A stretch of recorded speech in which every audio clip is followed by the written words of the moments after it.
So guys this is part 6। इसमें हम लोग equilibrium constant from Norse equation को जानेंगे। एक्चुअल में ये क्या होता है। अभी देखिए, जैसे कि हम लोगों ने नॉर्स इक्वेशन का फार्मूला तो डिराइव किया था। यहाँ नॉर्स इक्वेशन का फार्मूला हम लोग फाइंड किया था।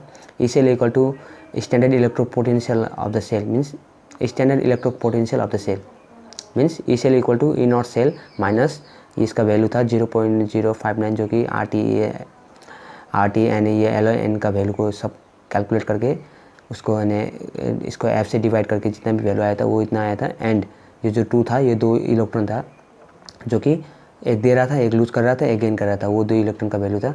एंड लॉग जेड एन ये हुआ था। ये एल एन को जब हमने वैल्यू डाला तो ये लॉग में कन्वर्ट हुआ था ना, ये हुआ था। अब इसका बाद अभी हम लोग इसी फार्मूला को अभी यहाँ पर देखा जाए तो क्या होता है, जब हम लोग वही फार्मूला को लिखते हैं किसको लेकर, जेड एन को लेकर ही, Z N copper and Z N means alloy को लेकर ही अभी हम लोग जो कि यहाँ पर फार्मूला देखेंगे।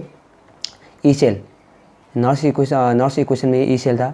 इसमें क्या होता है, नॉर्स इक्वेशन में जब हम लोग इक्विलिब्रियम कांस्टेंट में नॉर्स इक्वेशन को देखा जाए तो क्या होता है, ई सेल इक्वल टू 0 होता है। जो हम लोग नॉर्स इक्वेशन में जो ई सेल दिया था ना, ये 0 हो जाता है इक्विलिब्रियम कांस्टेंट में इसका वैल्यू 0 हो जाता है। इससे क्या होगा, बचेगा सिर्फ ई सेल 0 होने के बाद क्या बचेगा, equal to E not cell minus R T, इतना ही सिर्फ बचेगा क्योंकि ये 0 हो चुका है। अब इससे क्या होगा, ये 0 होने के बाद E cell nought equilibrium constant में ई सेल 0 होने के बाद क्या होता है, ये उधर चला जाएगा, ये इधर चला जाएगा, ये इधर चलाएगा तो ये नेगेटिव में आएगा। इसका नेगेटिव साइन क्या होगा, इसका नेगेटिव साइन एंड इसका नेगेटिव साइन कैंसिल होकर ई नॉट सेल इक्वल टू ये इसका वैल्यू जितना है वो उतना रहेगा। ये लॉग ये जेड एन एंड ये Z N 2 positive and C U 2 positive ये बनेगा। बट एट ए इक्विलिब्रियम ये जेड एन क्या होता है, Z N by C U 2 positive है ना, ये के सी हो जाता है, ये के सी, ये इसका ये हो जाता है के सी में हो जाता है, ये के सी में कन्वर्ट हो जाता है। इसको के सी इक्वल टू जेड एन ये हो जाता है। उसके बाद क्या होगा, ई नॉट सेल का क्या, ई नॉट सेल ही होगा। एंड इसका जब हम कैलकुलेट करेंगे 2.3033 इसको जब कैलकुलेट करेंगे एफ से डिवाइड करेंगे तो इसका वैल्यू आएगा 0.059 वोल्ट। उसके बाद 2 से डिवाइड, जो कि 2 इलेक्ट्रॉन का इधर में लिया था, गेन किया था, लूज किया था, वो होता है। एंड लॉग के सी, लॉग ये जो था ना लॉग का लॉग होता है, ये क्या होता है, ये के सी में कन्वर्ट हो जाता है, के सी। एंड ई नॉट सेल का वैल्यू कितना था, ई नॉट सेल का वैल्यू कितना था 1.1 वोल्ट। हम लोग को मालूम था कि Z N and C U में जो 2 इलेक्ट्रोड था, Z N C U zinc and copper में जो इलेक्ट्रिक वोल्ट मीन्स जो जेनरेट हुआ था वो क्या था, 1.1 वोल्ट का इलेक्ट्रिक वोल्ट जेनरेट हुआ। जैसे कि हम लोगों ने प्रीवियस वीडियो में मैंने बताया है कि Z N and C U का जो जेड एन पॉजिटिव में कन्वर्ट हो जाता है एंड सी यू नेगेटिव में होने के कारण क्या होता है, उसमें क्या इलेक्ट्रिक फील्ड पैदा होता है, उसमें कितना का इलेक्ट्रिक वोल्ट पैदा होता है, 1.1 इलेक्ट्रिक वोल्ट पैदा होता है, मैंने बताया था। एंड इसके बाद यहाँ पर ये करने के बाद क्या हो जाता है, ये अभी यहाँ पर एक जनरल आप समझ लीजिए। इधर में एकदम अच्छी कंसेप्ट बताऊंगा आप लोगों को। E cell E not cell कितना है, 1.1 वोल्ट का है। तो जब हम लोग इसको हम लोग जब इसको डिवाइड करके ये लॉग के सी का वैल्यू निकाल के डिवाइड करेंगे ना, तो इसका वैल्यू 1.1 का भी आएगा, ई नॉट सेल के वैल्यू आएगा, क्योंकि ये इक्वल है। इसका इक्वल ये मतलब इसका इक्वल ये है, मीन्स इसका वैल्यू ये 1.1 वोल्ट है, तो ऑब्वियसली इसका इक्वल ये भी 1.1 वोल्ट का ही होगा। तो अभी हम लोग ये जितना भी कर रहा है इससे क्या मालूम चलता है कि देखिए, मैं पहले उस आउट ऑफ टॉपिक में नहीं जाएंगा, इससे समझा देता हूँ। इसके बाद ये करने के बाद क्या होता है, लॉग के सी। इसके बाद लॉग के सी करने के बाद क्या होगा, ये लॉग के सी से क्या होगा, अब ये 2 है, 2 क्या होगा, 2 इधर में चला जाएगा, डिवाइड में तो इनटू में चला जाएगा, एंड ये जो है ऊपर में है तो ये नीचे चला जाएगा। उसके बाद लॉग के सी इज इक्वल टू क्या है, इसका वैल्यू क्या था, 1.1 वोल्ट, ये 2 इधर में जाके इनटू हो जाएगा एंड ये डिवाइड में चला जाएगा, ये नीचे आ जाएगा। एंड लॉग के सी अब इसका ही बेस में एक क्वेश्चन भी है, इंडेक्स क्वेश्चन। अब ये उसको सॉल्व करेंगे तो हम लोग उसको सॉल्व करने के बाद हम लोग अच्छी तरह से मालूम हो जाएगा कि लॉग के सी का ये जो के सी है, जो कि इक्विलिब्रियम कांस्टेंट का वैल्यू कैसे फाइंड करना है, इसका वैल्यू पुट करके हम लोग फाइंड करेंगे। अभी थोड़ा देर में आपको इंडेक्स करने के बाद पता चल जाएगा। बट हम लोग अभी जो कर रहे हैं, मैं इसको थोड़ा सा एक फिर से एक अच्छी तरह से मैं आपको समझाना चाहता हूँ। देखिए, एक्चुअल में क्या होता है, ई नॉट सेल जो होता है उसका वैल्यू 1.1 वोल्ट होता है। किसका बेस में, जेड एन कॉपर के जो बीच में जो इलेक्ट्रोड पोटेंशियल पैदा होता है वो 1.1 वोल्ट का होता है। हाँ, और 1.1 वोल्ट का जो अभी इक्वल टू होता है जो नॉर्स इक्वेशन फाइंड करके हम लोगों ने आरटी गैस कांस्टेंट, ये फैराडे कांस्टेंट, ये सब यूज़ करके जो ये वैल्यू की निकल आता है, ये भी क्या होता है 1.1 वोल्ट का होता है।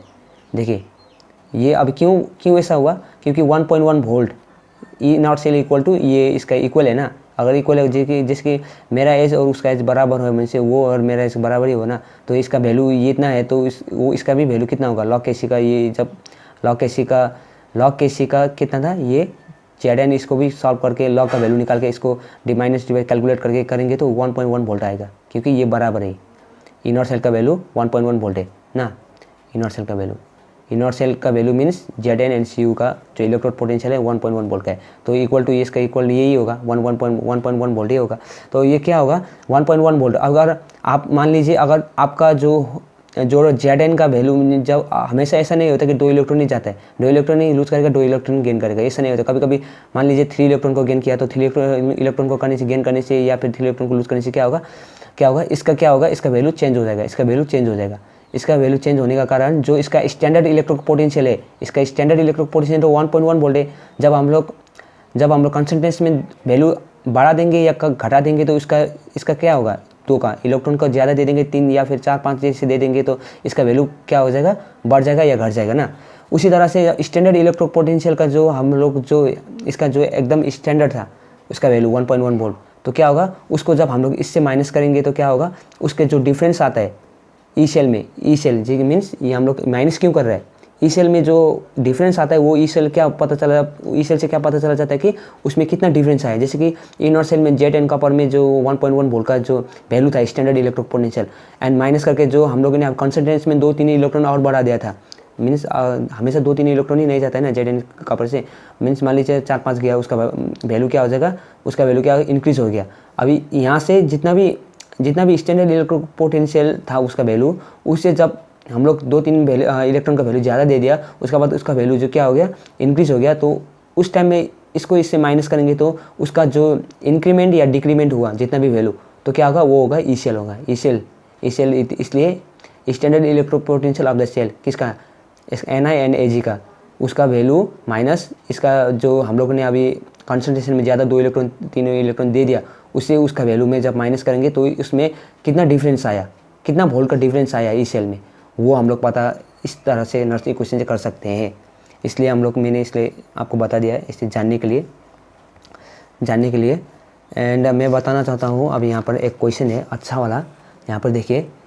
सो फ्रेंड्स हम लोग अभी एग्जाम्पल 3.2 को कैलकुलेट करेंगे, एग्जाम्पल 3.2 को सॉल्व करेंगे। देखिए यहाँ पर calculate the equilibrium constant of the reaction CU दिया है, कॉपर दिया है, 2Ag दिया है एंड इसका क्या हुआ, CU सॉलिड से 2 इलेक्ट्रॉन को क्या करके एक्वस में बनाया, मीन्स सॉलिड से एक्वस में बनाया है, मीन्स ये क्या हुआ, ये लूज किया है, ये 2 इलेक्ट्रॉन को लूज करके एक्वस में बनाया है एंड ये क्या 2Ag एक्वस से क्या हुआ सोलिड बनाया, 2 इलेक्ट्रॉन लेके इसने क्या बनाया सोलिड में फॉर्म हुआ, एक्वस से सोलिड में फॉर्म हुआ। 2 इलेक्ट्रॉन कैसे, 2Ag 2 Ag है, 2 मीन्स हर एक Ag से एक इलेक्ट्रॉन गेन करने से क्या हो जाता है, 2 इलेक्ट्रॉन गेन करके वो क्या होता है, हर एक मीन्स 2Ag है ना, हर एक 1 Ag से एक इलेक्ट्रॉन गेन करने से 2 इलेक्ट्रॉन गेन करेगा।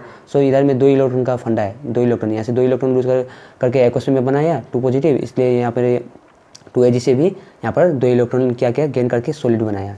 और यहाँ पर हम लोग को इस इधर पर वैल्यू दे दिया है, ई नॉट सेल का वैल्यू कितना है 0.46 वोल्ट दिया है। अब सॉल्यूशन करेंगे तो इसका फॉर्मूला क्या है, E not cell equal to 0.059 volt by 2 कितना हुआ था, 2 मीन्स 2 इलेक्ट्रॉन का आदान प्रदान हुआ ना, कॉपर से यहाँ 2 इलेक्ट्रॉन जा रहा है लूज कर रहा है, एक्वेशन बन रहा है, यहाँ से 2 इलेक्ट्रॉन गेन करके सॉलिड बना रहा है। सो 2 इलेक्ट्रॉन है, सो 2 इलेक्ट्रॉन है हो गया। उसका बाद लॉग कैसी ये फार्मूला में, अब फार्मूला आप लोग को समझ में नहीं आएगा तो मैं फिर से एक बार अच्छे से बता देता हूँ। पहले यहाँ पर जान लीजिए इसको फार्मूला का मीन्स इसको फार्मूला के अनुसार डालने के बाद क्या हो जाएगा, इसका कैलकुलेट करेंगे तो क्या होगा देखिए लॉग कैसी इक्वल टू 0.46, ये जो है 0.46 वोल्ट क्या है, ये ई नॉट सेल का वैल्यू है 0.46 वोल्ट, इसका वैल्यू है ना। अभी हम लोग क्या करेंगे, लॉग कैसी इतना हो जाने के बाद ई नॉट सेल वैल्यू क्या है 0.46 वोल्ट, ये 2 क्या है डिवाइड में, ये 2 डिवाइड में होने के कारण ये इंटू में चला जाएगा, इसका इंटू में चला जाएगा, जो कि इनर सेल का वैल्यू 0.46 इंटू ये 2 इधर में जाने के बाद इंटू 2 हो जाएगा। एंड ये ऊपर में है तो ये इसका नीचे चला जाएगा, इनर सेल का नीचे चला जाएगा 0.6 and log AC equal to log AC बच जाएगा ना। इतना तो समझ में आ जाएगा आप लोग को। अभी देखिए अब ये फार्मूला किसी क्या हुआ था, अभी यहाँ पर देखिए फार्मूला इनर्स, यहाँ पर हम लोग ने देखा था अगर नॉर्स इक्वेशन को फार्मूला डालेंगे तो E cell equal to inner cell minus ये इतना इसका वैल्यू हो जाता है, जो कि मैंने बताया था ये कि वैल्यू कैसे आया था। ये ZN का CU का वो था कंसंट्रेशन था। इक्विलिब्रियम कांस्टेंट में क्या होता है, इनर सेल इक्वल टू 0 होता है, ये 0 होता है, इसलिए ये 0 होने का कारण क्या होता है, ये इनर सेल 0 होने के कारण ये सिर्फ बच जाता है। ये क्या होता है, ये पॉजिटिव में तो यहाँ नेगेटिव में आ जाता है, मीन्स ये क्या हो जाता है, यहाँ आ जाता है। तो इक्वल का यहाँ में आने के कारण ये क्या नेगेटिव में होता है एंड ये इसका नेगेटिव वैल्यू होता है, बट ये नेगेटिव को कैंसिल हो जाएगा, इधर का नेगेटिव से कैंसिल हो जाएगा ना। इतना समझ में आ गया। एंड इतना समझ में आने के बाद बट इक्विलिब्रियम ये इतना होता है। ZN क्या होता है, इक्विलिब्रियम क्या होता है, ZN इतना होता है। ZN को क्या होता है, ZN 2 positive CU 2 positive KC हो जाता है इक्विलिब्रियम कांस्टेंट में, ये KC इक्विलिब्रियम कांस्टेंट है। उसके बाद हम लोग क्या करेंगे, उसके बाद इसका वैल्यू सब डाल देंगे, इधर पर डाल देंगे, इनर सेल का इधर में डाल देंगे, इक्वल टू इसका डालेंगे, log KC means log KC हो जाता है। ये ZN क्या है, KC इक्विलिब्रियम कांस्टेंट हो जाता है। अभी इक्विलिब्रियम कांस्टेंट में इनर सेल को आप यहाँ से 2 यहाँ पे जाएगा तो इंटू हो जाएगा, इनर सेल का वैल्यू 1.1 वोल्ट है। और यहाँ पर आप इनर सेल सिर्फ लिख सकते हो, ये 2 इधर में जाएगा, ये इधर में आकर डिवाइड में चला जाएगा, डिवाइड में आने के बाद क्या होगा, सिर्फ log KC बचेगा, log KC इक्वल टू इतना होगा। ये 1.1 वोल्ट क्या है, 1.1 वोल्ट इनर सेल है, इनर सेल इक्वल टू ये 2 इलेक्ट्रॉन यहाँ पे था, इतना आया था। उसी तरह log KC इतना आया था ना, इसी तरह अब यहाँ पर भी इसी तरह ऐसे log KC आया, log KC की कैसे आया, log KC आया है आपका ये जो है इनर सेल का में ये 2 इलेक्ट्रॉन यहाँ पे गया एंड ये 0 पॉइंट ये जो था ये नीचे आ गया। उसके बाद इसको सॉल्व करेंगे तो इतना आ जाएगा, इसको KC का वैल्यू log KC का वैल्यू सॉल्व करेंगे तो KC का वैल्यू इक्विलिब्रियम कांस्टेंट का वैल्यू इतना आ जाएगा।